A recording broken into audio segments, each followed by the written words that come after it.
Hi, this is Elisa with www.averageadvocate.com, where we're coaching the average person to be able to change the world and find their best role and find their passion and find a way to make a difference without burning out.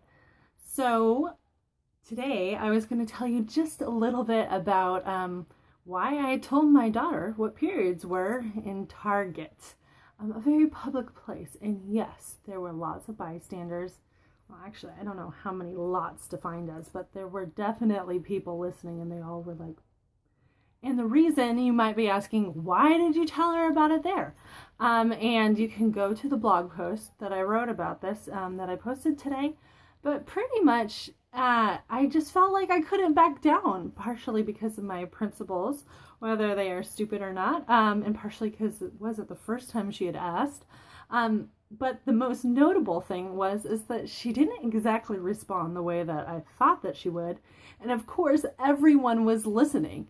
So I pretty much had to be like, because she brought up seahorses. I know you're probably like, what? Seahorses? What does that have to do with periods?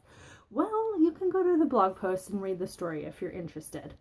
But one thing that I didn't actually have to talk about at all was that I didn't have to say that, oh yeah, someday when you start your period, you're also going to have to stop going to school.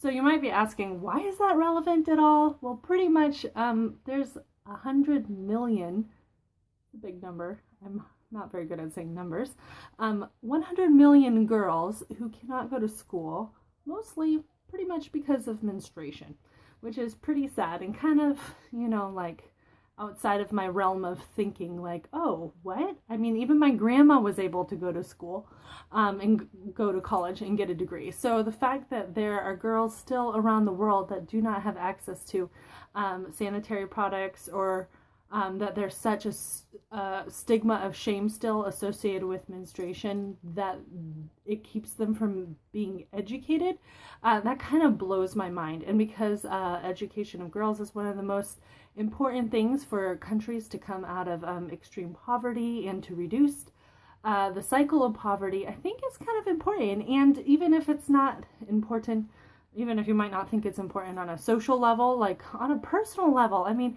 can you imagine not being able to go to school? Can you imagine me having to tell my daughter, oh yeah, you can't learn anymore because of the fact that you are going to start your period, and then people are going to know you're marriageable, and things like that. So anyways, there's also on the post 5 different ways that you can help and kind of be part of the change to make this different. And I think that we all would kind of like to make this different. And some of them are kind of easy. So go ahead and check it out. Again, this is Elisa with www.averageadvocate.com, where hopefully I'm inspiring you to change the world. If you ever have any questions or any ideas for what to write about, also let me know. All right, that's it.